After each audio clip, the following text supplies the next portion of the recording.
votre bonjour à vous. Et je vais vous entendre, je vais entendre votre bonjour. Bonjour. Merci. Et bonjour à vous aussi. Bonjour. Merci. Bonjour. Plaisir. Bonjour. Alors, est-ce qu'il y a des fans de Jésus ce matin? Oui. Oh, c'est timide sur le net, hein? Est-ce qu'il y a des fans de Jésus ce matin? Oui. Oui. Parce que moi, je suis le premier fan. Je lève mes deux mains, je lève mes deux pieds, tout ce que vous voulez. Amen. Amen. Amen. Maintenant, est-ce qu'il y a des disciples de Jésus ce matin? Oui. Oui. Amen. Amen. Amen. Amen. Parce qu'on peut être fan et disciple, mais on peut choisir seulement d'être juste fan et pas disciple. Mais je crois que ce matin, il y a des disciples et il y a des fans de Jésus. Amen. Amen. Amen. Et c'est là le thème de mon message ce matin. Fan ou disciple? Disciple. Le choix, il est vite fait. Mais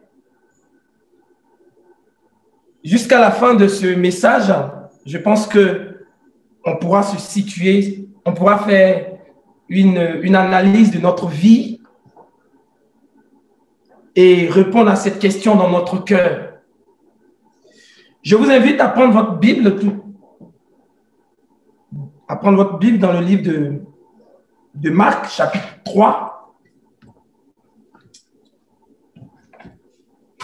Marc, chapitre 3. Fan ou disciple?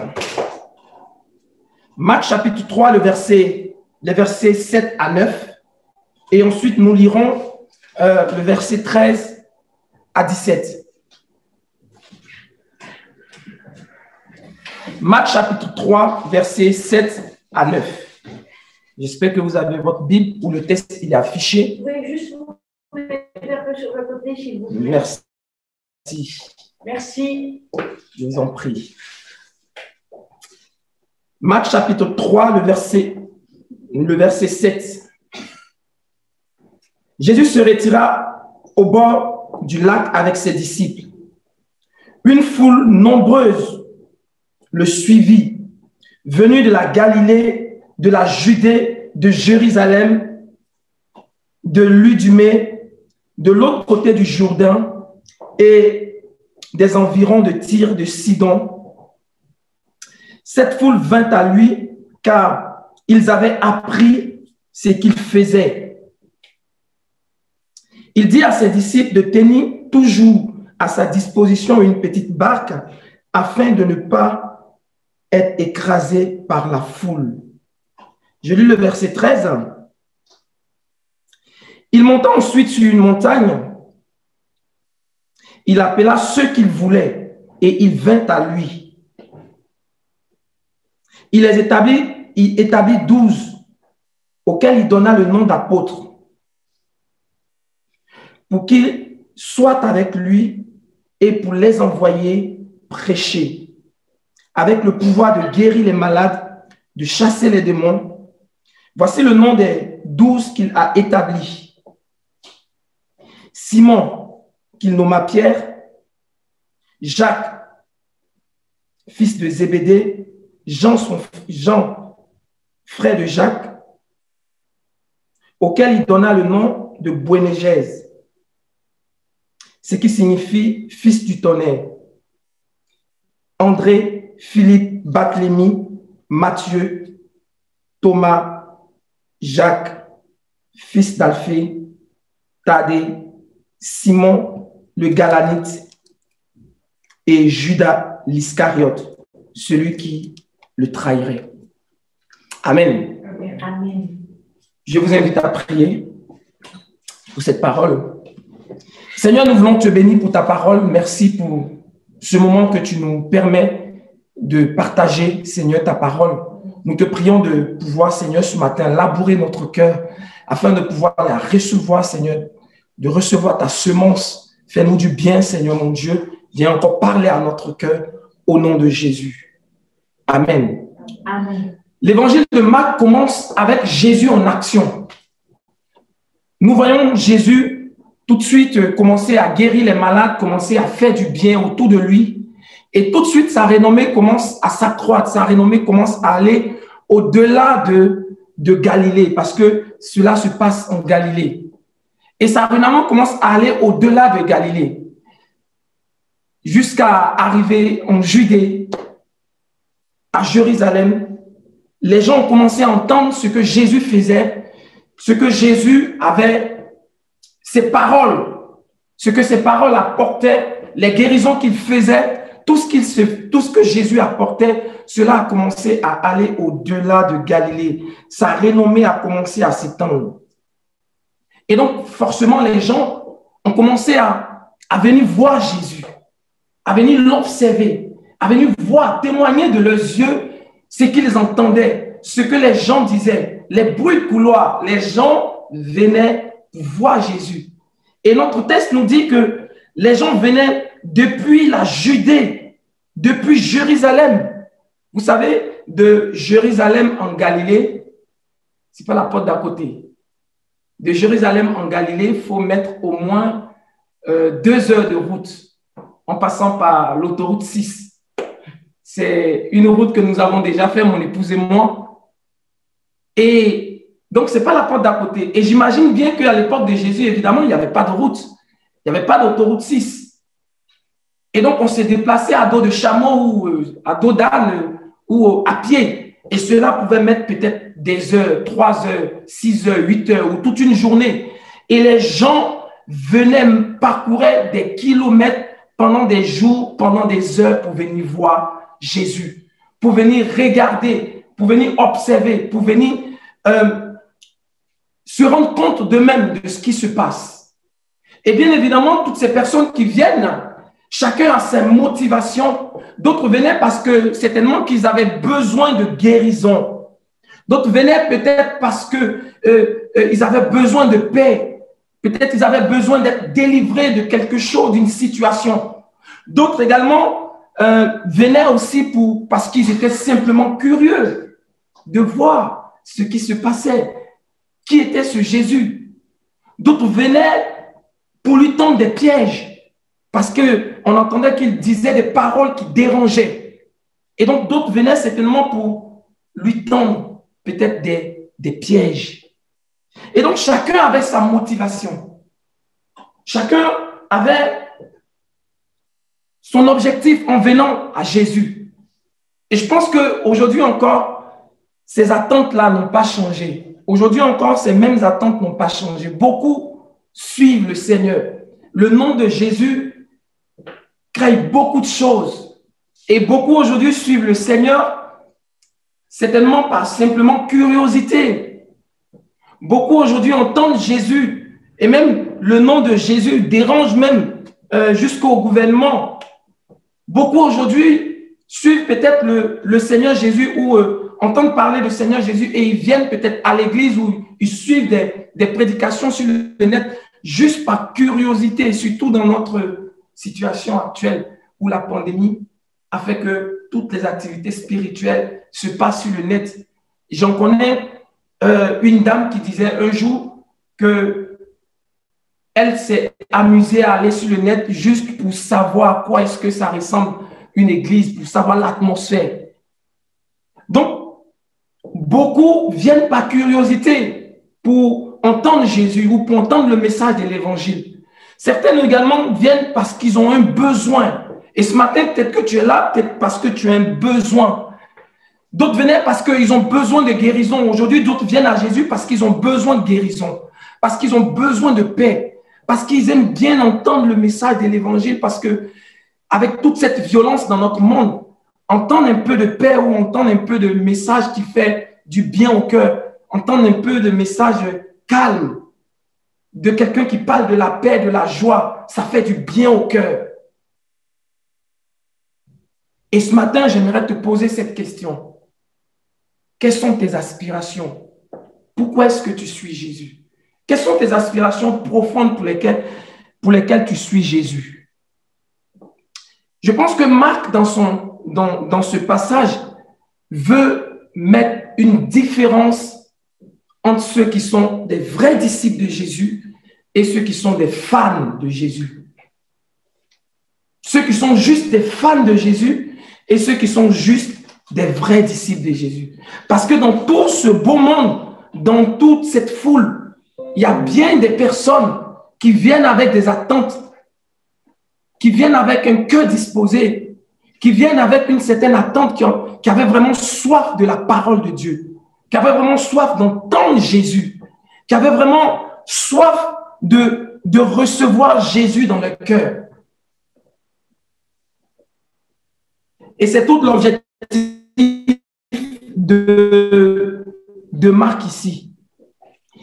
Marc tient à nous montrer dans son livre ici qu'il y a une grande différence entre simple fan et disciple. C'est quoi un fan? Dans le dictionnaire Larousse, il nous a dit qu'un fan, c'est un admirateur enthousiaste.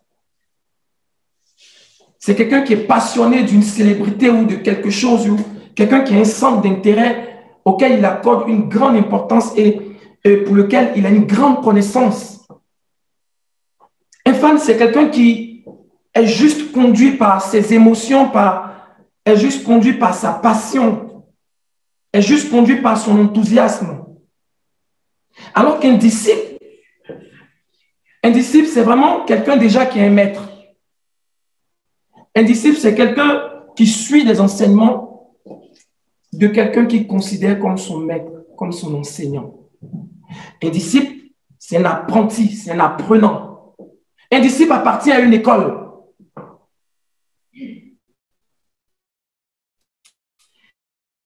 Un disciple, c'est un partisan, c'est un fidèle, c'est un adepte. Et il est important de comprendre que Jésus ne nous appelle pas à être juste fans, mais Jésus nous appelle à faire un pas de plus que fans, à aller un peu plus loin et à devenir des véritables disciples. Alors, être un véritable disciple, cela a des implications. Cela a beaucoup d'implications. Et nous allons le voir tout de suite. Au verset 13, il est dit que il monta ensuite sur une montagne et appela ceux qu'il voulait. Donc, être disciple, ça implique déjà d'être appelé par Jésus. Ici, on voit bien que c'est Jésus qui appelle ses disciples. C'est Jésus qui appelle ceux qu'il voulait. On dit que le verset 13 nous dit qu'il appela ceux qu'il voulait.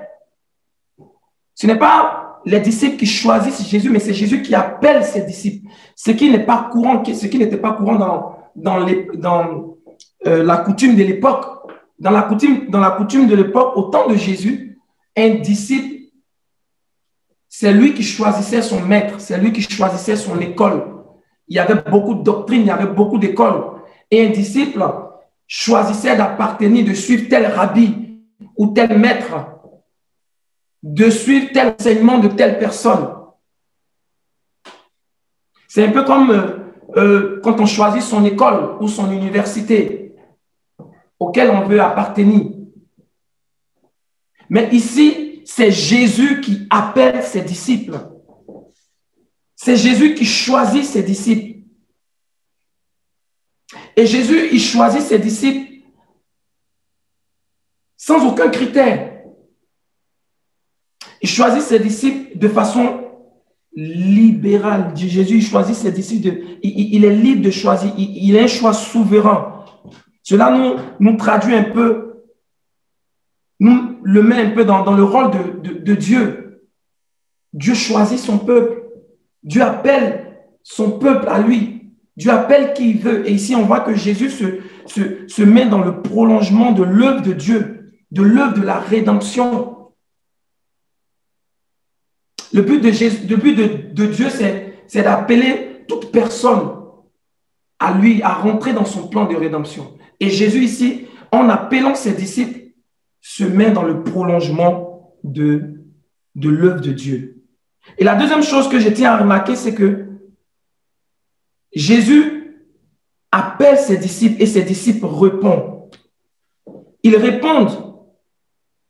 Il nous a dit toujours au verset 13 que il appela ceux qu'il voulait et il vint à lui. Ses disciples répondent. Être disciple, c'est non seulement déjà entendre l'appel de Dieu, mais y répondre. Les disciples vinrent à lui. Cela traduit deux choses. Déjà, cela traduit que Jésus a autorité sur ses disciples. Si Jésus appelle ses disciples, que ses disciples viennent à lui, ses disciples répondent. C'est que Jésus a une autorité sur ses disciples, a une autorité sur leur vie. Et ce matin, je voudrais te dire que Jésus a autorité sur ta vie. Jésus a autorité sur la vie de tout le monde, même les grands de ce monde. Jésus a toute autorité. La Bible dit que c'est pourquoi Dieu l'a souverainement élevé et lui a donné le nom au-dessus de tout nom, afin qu'au nom de Jésus, tout genou fléchisse dans le ciel, sur la terre, et toute langue confesse qu'il est Seigneur à la gloire de Dieu le Père. Philippiens 2. Nous voyons que Jésus a toute autorité. Jésus a autorité sur nos vies. Et ce matin, ça doit être une joie pour toi et moi que Jésus a autorité sur ma vie, que Jésus a autorité sur ta vie. Les disciples répondent. Cela implique encore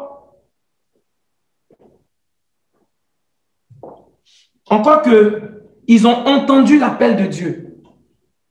S'ils répondent, c'est qu'ils ont entendu l'appel de Dieu. Ils ont entendu l'appel de Jésus et ils répondent. C'est quoi entendre l'appel de Jésus? Entendre l'appel de Jésus peut signifier ce désir grandissant dans ton cœur, dans le cœur, de faire la paix avec Dieu. Entendre la voix de Jésus, entendre l'appel de Jésus, c'est avoir un désir grandissant d'être en paix avec Dieu, de rentrer dans cette paix de Dieu, d'être réconcilié avec Dieu. Et je pense qu'aujourd'hui encore, Dieu appelle, Jésus appelle, Jésus fait retentir le son de sa voix et il appelle qui veut répondre, qui veut venir à lui. Jésus appelle encore des personnes, des hommes et des femmes qui sont juste encore au stade de fans. Jésus appelle à faire un second pas, à faire un pas de plus, à faire un pas encore plus grand et de répondre à cet appel. Donc, si nous sommes disciples de Jésus, c'est que d'abord, Jésus a autorité sur notre vie, Jésus nous a choisis. De deux, c'est que nous avons entendu l'appel de Dieu, de Jésus, et nous avons répondu. Au verset 14, il nous est dit, il établit 12 auxquels il donna le nom d'apôtres. C'est quoi un apôtre? Jésus établit non seulement, il choisit les disciples, il en établit 12 auxquels il donne le nom d'apôtre. C'est quoi un apôtre? Un apôtre, c'est juste au sens large, c'est juste un envoyé, c'est juste un messager, un représentant. Et Jésus, en appelant ses apôtres, en appelant ses disciples, il leur donne une responsabilité, il leur donne un devoir, il leur donne quelque chose à faire, une responsabilité. Et cette responsabilité-là, je me pose la question, est-ce que ces disciples-là que Jésus a choisis, est-ce qu'ils sont à la hauteur de cette responsabilité de Jésus? On sait que Pierre ou les 12 qu'il a choisis, c'est tellement qu'ils avaient leur activité, ils avaient des expériences dans leur domaine précis, mais est-ce qu'ils étaient aptes à diriger? Est-ce qu'ils étaient aptes à être messagers de Jésus? Est-ce qu'ils étaient aptes à pouvoir s'inscrire dans le plan de Jésus qui est de porter, de continuer son message? Je pense que non. Jésus les appelle sans tenir compte de leur situation sociale. Jésus les appelle sans tenir compte de leurs expériences. Jésus les appelle sans tenir compte de leur aptitude exceptionnelle. Je pense que ce que Jésus a appelé, imaginez-vous, il y avait une foule qui était là. Il y avait des centaines de personnes ou des milliers de personnes. Et Jésus, parmi ces milliers, il en désigne quelques-uns pour être avec lui. Je pense que ceux qu'il a choisis là, il n'avait rien d'exceptionnel à ceux qui n'avaient pas été choisis. Il n'avait rien de spécial. Peut-être que même il y avait dans cette foule plus doués que ces personnes qu'il a appelées. Mais Jésus n'a pas regardé à leurs compétences. Jésus n'a pas regardé à ce qu'ils savaient faire ou ce qu'ils ne savaient pas faire. Jésus les a juste appelés. C'est juste l'expression de sa grâce. Et ce matin, j'aimerais te dire ce matin que si tu es là ce matin ou si tu me suis, c'est parce que tu es un choix de Dieu. Jésus t'a choisi. Jésus a regardé parmi ces milliards de personnes, je ne sais plus on est combien maintenant, on avoisine dans les 6 milliards de personnes. 7 milliards, merci. Jésus regarde parmi ces 7 milliards de personnes et son choix se porte sur toi. Tu es le choix de Jésus, tu es le choix du Seigneur. Ce n'est pas un hasard que tu sois là. Ce n'est pas un hasard que tu aies donné ta vie à Jésus ou que tu n'as pas encore donné ta vie à Jésus, mais que tu es là ce matin. Tu es un choix de Dieu. Tu es un choix de Jésus. Et Jésus, il t'a choisi. Il ne regarde pas à ce que tu sais faire ou à ce que tu ne sais pas faire. Il ne regarde pas à ta condition sociale. Il ne regarde pas à ton milieu professionnel. Il ne regarde pas à tes compétences. Il ne regarde pas à l'atmosphère familiale dans laquelle tu proviens. Jésus te choisit juste. Et tu es juste l'expression de sa grâce. Amen. Amen. Tu es un choix de Dieu. Alors, si tu es un choix de Dieu, qu'est-ce que cela signifie? Cela signifie que Dieu t'a fait confiance. Que Jésus, en choisissant ses disciples, je pense qu'il y a quelque part une part de confiance qu'il met en eux. Imaginez-vous que Dieu, dans sa toute-puissance, a préparé le plan du salut, a préparé ce plan rédempteur. Et Jésus vient là et il le soumet à des personnes. Il appelle des personnes à se joindre à lui, à rentrer dans le prolongement de ce plan-là, des personnes vulnérables, des personnes qui ont des faiblesses, des personnes qui peut-être ont un comportement de colère, des personnes qui sont juste pécheurs. Et Jésus les appelle, il les fait rentrer dans son plan divin qui a été préparé de toute éternité. Il y a là une véritable confiance. Et je pense que Dieu, Jésus, en te choisissant, a eu confiance en toi. Jésus, en t'associant à son projet, en faisant de toi un disciple, a eu confiance en toi. Alors, si Jésus a eu confiance en toi, pourquoi toi-même, tu n'auras pas confiance en toi? Pourquoi est-ce que tu te découragerais? Permets-moi de te dire ce matin, chaque fois que le diable viendra te brandir ton incapacité pour te faire perdre ta confiance, rappelle-lui que Jésus a eu confiance en toi. Amen. Jésus a eu confiance en toi et il t'a choisi. Jésus établit 12. Pourquoi 12? Je ne vais pas rentrer ce matin dans une étude de chiffres, mais Jésus établit 12 apôtres. Le chiffre 12 est un chiffre qui a une grande signification dans la Bible. C'est un chiffre qui fait penser aux tribus, qui fait penser au peuple, qui fait penser à la communauté, aux 12 tribus d'Israël, par exemple. Et Jésus, ici, il choisit 12 disciples. C'est tellement en rappel aux 12 tribus d'Israël. Mais ce qui est impressionnant, c'est que le choix de Jésus, il est de façon aléatoire. Les 12 disciples n'appartiennent pas à des tribus spécifiques. Qu'est-ce que cela traduit? Cela traduit que Jésus, en appelant ces 12-là de façon aléatoire, Jésus est en train de se constituer une nouvelle communauté de disciples, une nouvelle communauté d'élus, une nouvelle communauté de disciples dans laquelle toute personne qui se répand et qui confesse Jésus peut entrer. Une nouvelle communauté dans laquelle toi et moi, nous sommes éligibles. si seulement nous donnons notre vie à Jésus, si seulement nous nous repentons, et cela sans tenir compte de nos origines, sans tenir compte de notre classe sociale, nos origines ethniques. Alors la question que je me pose là maintenant, c'est que Jésus choisit des disciples. Mais pourquoi est-ce qu'il choisit des disciples? Pourquoi est-ce que Jésus m'a choisi, toi et moi? Pourquoi est-ce que Jésus choisit des disciples? Le verset 14 nous dit que Jésus établit 12, auxquels il donna le nom d'apôtres, pour qu'ils soient premièrement avec lui. Jésus établit des disciples pour qu'ils soient avec lui. Je pense que ce matin, il y a un appel à être avec Jésus. Mais qu'est-ce que cela signifie, être avec Jésus? Ces disciples devaient être partout où Jésus allait. Lorsque Jésus se déplaçait, quand il parcourait des kilomètres, ses disciples étaient avec lui. Lorsque il se rendait dans des endroits où sa vie était menacée, ses disciples étaient avec lui. Lorsque peut-être il se promenait qu'ils avaient fait, ses disciples avaient fait avec lui.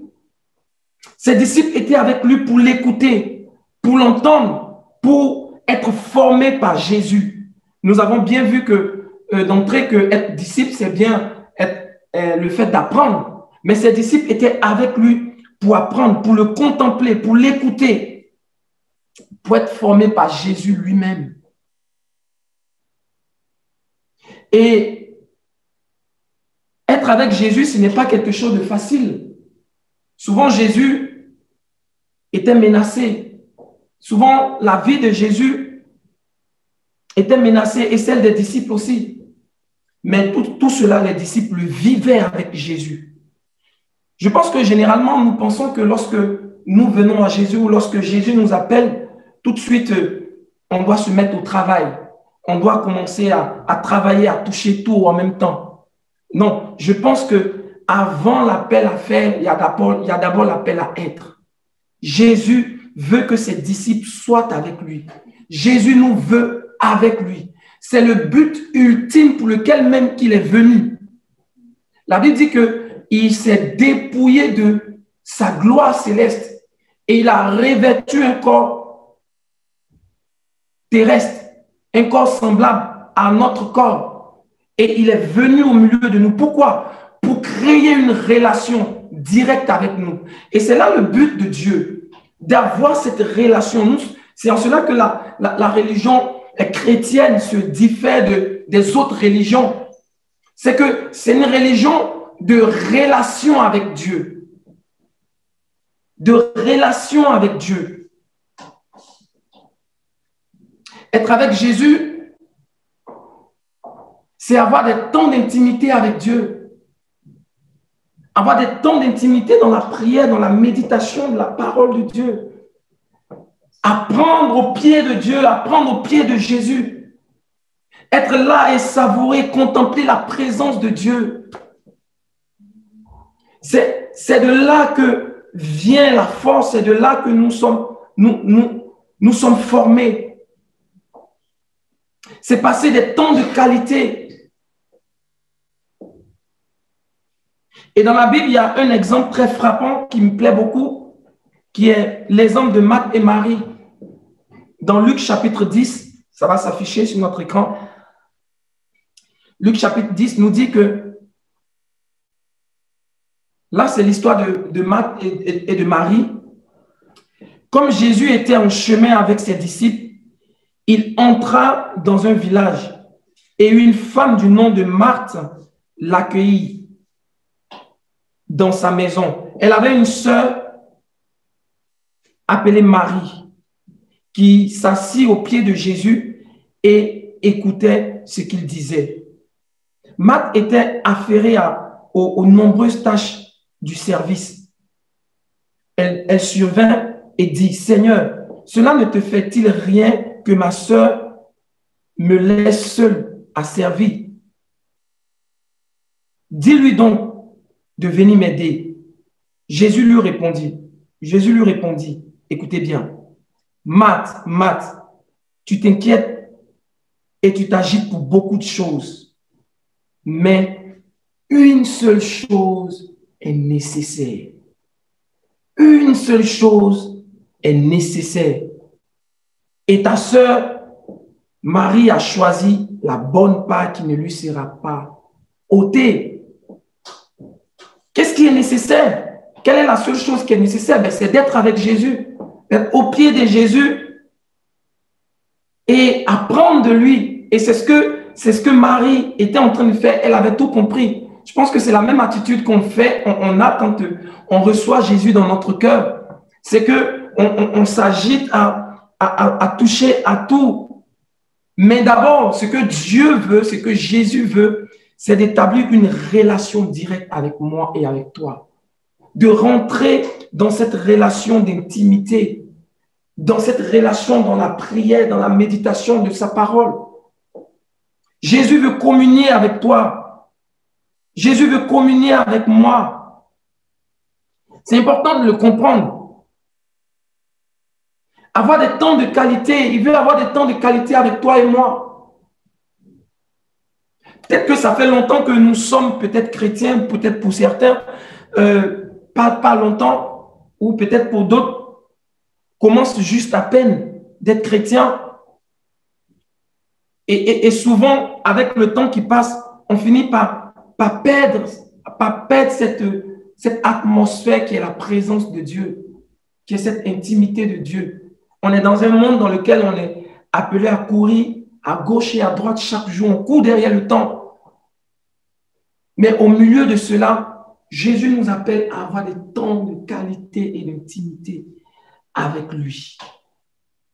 Je pense d'ailleurs que c'était l'un des critères de sélection des disciples pour remplacer Judas. Ceux qui devaient postuler au poste de Judas après le départ de Jésus. La Bible nous dit dans Actes, ça va s'afficher, Actes chapitre 1, il est dit que c'est Pierre qui parle. C'est juste après le départ de Jésus, juste après l'ascension de Jésus. Jésus est monté au ciel. On est le jour où Jésus est monté au ciel et les disciples se retirent dans un lieu où ils avaient l'habitude de se retrouver. Et ils sont montés là et c'est Pierre qui prend la parole. Il dit, dans Actes chapitre 1, verset 21, il dit, « Il faut donc choisir un homme parmi ceux qui nous ont accompagnés. » Tout le temps où Jésus a vécu avec nous. Depuis Jean-Baptiste, depuis le baptême de Jean, jusqu'au jour où il a été enlevé du milieu de nous. Il nous sera associé comme témoin de sa résurrection. C'est un critère de sélection des disciples. Et je pense que il y a vraiment une formation, ou si vous voulez, il y a vraiment la force de pouvoir servir Dieu se trouve dans la présence de Dieu. Les disciples n'avaient pas à choisir entre la présence de Dieu, entre rester auprès de Jésus ou aller servir Dieu. Non. Le fait d'être auprès de Jésus nous donne la force et la capacité de le servir. Et c'est ce que nous voyons juste après que Jésus les a appelés pour être avec lui, pour être dans son intimité, pour être auprès de lui, pour être formés par lui. Maintenant, il fait quoi? Il les envoie. Il est dit au verset 14, il en établit 12 pour qu'ils soient avec lui et pour les envoyer prêcher avec le pouvoir de guérir les malades et de chasser les démons. Après que Jésus ait appelé ses disciples à être avec lui, maintenant il les appelle à servir. Maintenant il les permet de servir parce qu'ils ont d'abord été avec lui. Et on peut voir plus tard dans Marc chapitre 6, plus tard on voit que Jésus, après que les disciples ont passé un temps avec Jésus, ils ont beaucoup appris de Jésus, ils ont beaucoup écouté Jésus, ils ont beaucoup vu Jésus à l'œuvre. dans ses paroles, dans ses prières. Voici que Jésus maintenant va les envoyer, eux à leur tour, d'aller prêcher l'évangile. Dans Marc 6. Et Jésus les envoie comme pour leur donner un avant-goût de ce que c'est que servir le Seigneur en étant avec le Seigneur. Servir le Seigneur en étant dans la présence de Dieu. Regardez avec moi Marc chapitre 6, ça va s'afficher. Marc chapitre 6, le verset 7. Il est dit, alors il appela les 12 et commença à les envoyer deux par deux et il leur donna l'autorité sur les esprits impurs. Au verset 12, il est dit, ils partirent et prêchaient en appelant chacun à changer d'attitude. Ils chassaient beaucoup de démons, appliquaient de l'huile à beaucoup de malades et ils les guérissaient. Ils ont appris au pied de Jésus. Et c'est juste frappant, j'aime beaucoup ce contexte-là parce que quand vous regardez juste dans votre Bible, juste au verset 6, les versets qui suivent, on voit que Jésus se trouve à Nazareth. Et à Nazareth, les gens refusent de l'écouter. Les gens refusent de l'entendre. Donc, les gens refusent d'être avec lui. Et vous savez que la Bible dit qu'à Nazareth, Jésus n'a fait aucun miracle. Pourquoi? Parce que les gens refusaient de l'écouter. Et c'est à Nazareth que Jésus a dit cette célèbre phrase que on n'est pas prophète chez soi. Et donc, il se trouve à Nazareth. Et à Nazareth, Jésus parle, il annonce le message, mais personne ne veut écouter. Personne ne veut prêter attention. Il refuse d'être avec lui. Et donc, Jésus se retourne vers ses disciples. Et là tout de suite, au verset 7, il leur donne le pouvoir. Il les organise deux par deux pour aller prêcher en leur donnant le pouvoir de chasser les démons, de guérir les malades. Et ce contexte nous montre quoi? Ce contexte nous montre la différence entre le fait d'être avec Jésus et le servir étant avec lui et le fait de rejeter Jésus, donc de ne pas être avec Jésus parce que les gens de Nazareth étaient cramponnés à leur tradition, à leur loi. Et Jésus les envoie pour leur montrer à ses disciples, regardez, je paraphrase, regardez la différence, ce qui se passe quand on est avec moi et qu'on sait Dieu étant avec moi. Regardez ce qui se passe, c'est que les démons sont chassés, les malades sont guéris, les paralytiques voient. Et le livre de Luc reprend cette mission des disciples, mais Luc met l'accent sur l'émotion que les disciples avaient au retour de leur mission. Dans Luc chapitre 10, ça va s'afficher, Luc chapitre 10, regardez bien ce qui se passe.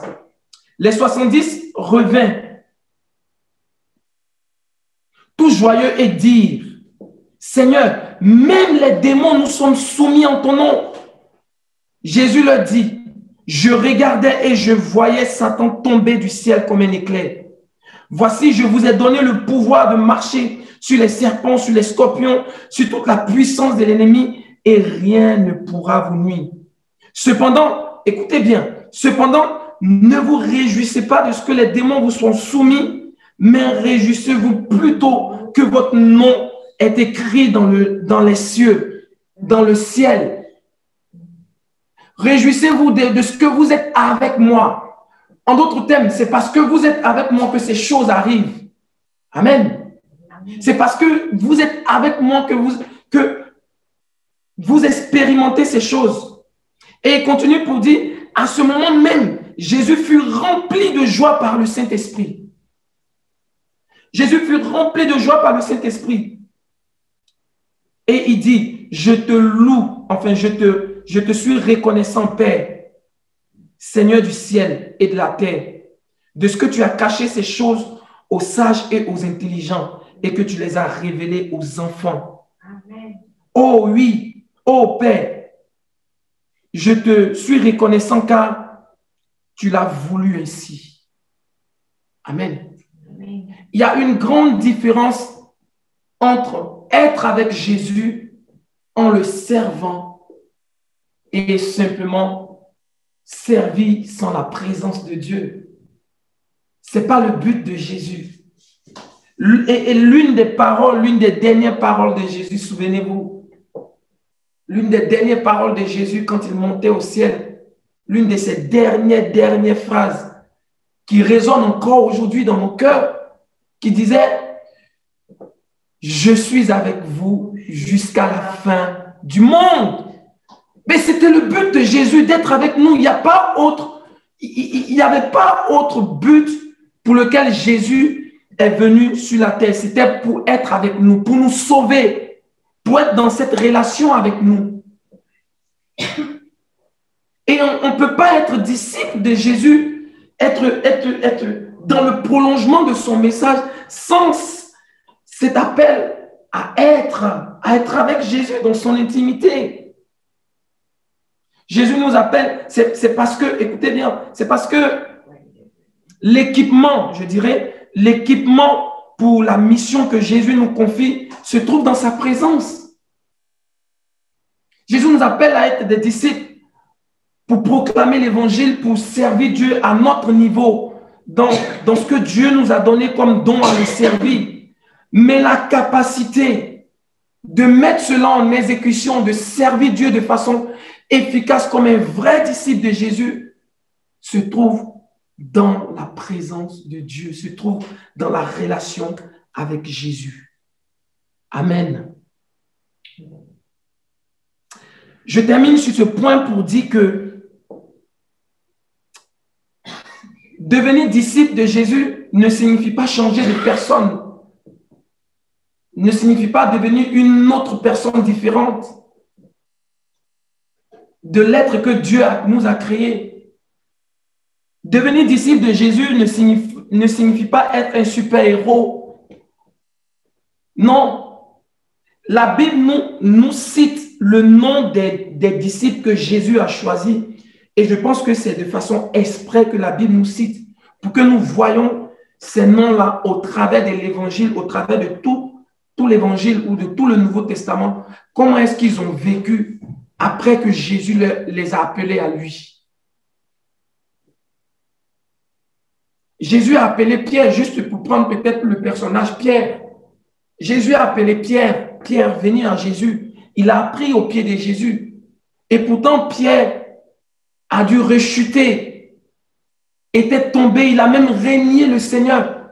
Quand Jésus est monté, Pierre a abandonné la mission que Jésus lui a confiée. Il s'est retourné pour aller pêcher. Enfin, les poissons. Parce que c'est son personnage, Pierre. Mais Dieu, dans sa grâce, n'est-ce pas, l'a restauré. Jésus nous appelle pas à devenir une autre personne. Mais si nous laissons notre vie au contrôle de Jésus, Jésus la prend, cette vie-là, et la façonne, de sorte que nous devenons une meilleure version de nous-mêmes. Quand Dieu créait l'homme, Dieu n'a pas créé l'homme avec le péché. La Bible dit que tout ce que Dieu a créé était bon, était agréable. Donc, notre version originale, je pourrais dire originelle, c'est que nous étions. Mais lorsque le péché est rentré en action et que le péché a corrompu la race humaine, mais tout le rôle de Jésus, c'est que quand il est venu, c'était de rétablir cette communion avec Dieu. C'était de redonner à l'homme sa véritable nature. C'est de nous redonner notre véritable nature. Dieu prend ta vie telle que tu es, avec tes faiblesses, avec tes chutes et tes rechutes. Il prend ta vie telle que tu es, avec ce comportement souvent qui toi-même peut-être t'agace, mais tel que tu es, Jésus te prend et il t'aime ainsi. Amen. Amen. Il t'aime ainsi. Il n'attend pas que tu sois une personne meilleure avant de te prendre. Non, il te prend, il t'aime ainsi et il prend le temps de façonner ce qu'il a façonné en toi. De sorte que ta vie puisse refléter la vie du Maître. C'est ça, être disciple de Jésus. Amen. Amen. Je conclue juste pour dire que dans ce passage, il y a vraiment un appel à être, un appel à revenir, ou du moins à venir au pied de Jésus, dans la présence de Dieu, afin que Jésus nous donne vraiment, nous puissions développer cette communion avec Jésus et que nous puissions recevoir dans cette communion avec Jésus la force pour agir, la force pour travailler pour lui et avec lui. Que le Seigneur nous bénisse. Amen. Je vous invite à prier.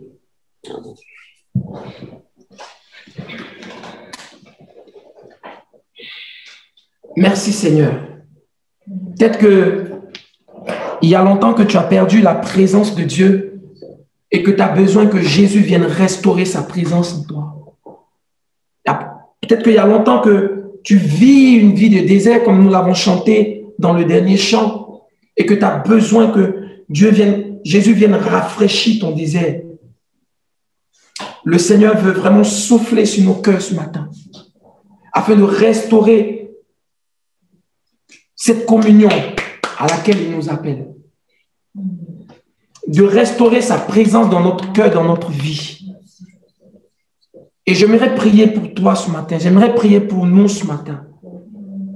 Alors que notre monde est agité et il y a beaucoup de distractions qui nous emmènent à nous agiter, le Seigneur veut nous ramener à être avec lui. Très important. À être avec lui. Être avec lui, peut-être pour toi, signifie peut-être un projet que Dieu a mis dans ton cœur qui est peut-être de le chercher plus dans sa parole ou peut-être d'aller peut-être dans un institut pour apprendre un peu plus sa parole. Ça fait partie du fait d'être avec lui. Ça fait partie d'être formé par lui. Peut-être que tu as envie de savoir un peu plus sur la Bible, la parole de Dieu. Eh bien, tu es le bienvenu, tu es la bienvenue dans nos séances d'études bibliques les mercredis à 19h. Mais quoi qu'il en soit, Jésus veut restaurer cette présence dans ton cœur, dans ta vie. Seigneur, je prie pour nous ce matin, Seigneur, afin que tu viennes restaurer dans l'intimité de chacun, Seigneur, ta présence.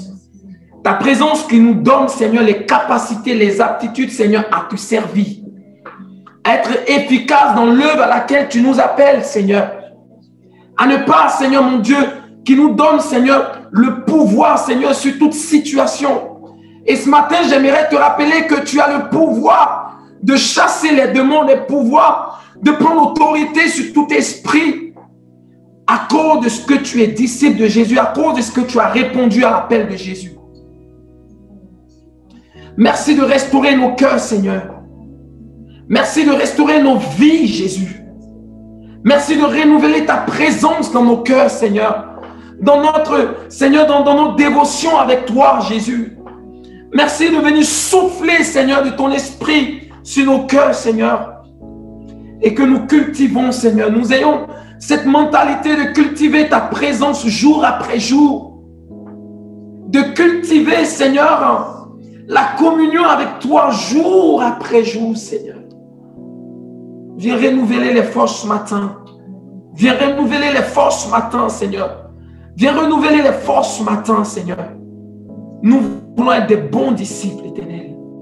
Et pas seulement des fanatiques, Éternel. Pas seulement des fans, Seigneur. Merci pour ta parole. Merci de nous apprendre, Seigneur, à communier avec toi. Que ton nom soit béni. Au nom de Jésus. Amen. Que le Seigneur nous bénisse. Que le Seigneur vous bénisse. Et merci pour votre attention. Amen.